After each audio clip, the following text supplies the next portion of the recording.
How to enable candlesticks on Robinhood. In this video, I'll show you how to change the graph view in Robinhood app, including time frames and candlestick charts. Let's get started. First, make sure you have downloaded Robinhood on your phone. If you're an iPhone user, you can download it from App Store, and if you're an Android user, you can download it from Play Store. After that, click on search bar and open Robinhood app. After you log into your account, you'll see this home page. Now tap on stock or asset you want to view, or you can also click on the search bar and type in the stock that you want to view. After that, below the graph, you'll see the time frames like 1 day, 1 week, 1 month, 3 months, 1 year and 5 year. Tap 1 to change how much price history the chart shows.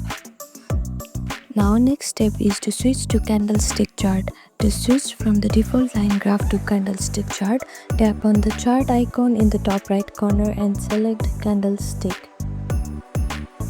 If you are new to candlestick chart, each bar shows the open, close, high and low price for that time period.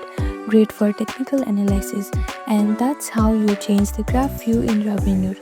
Thank you for watching this video. Please do not forget to like, share and subscribe to our channel, and comment down below if you have any other queries. Thank you.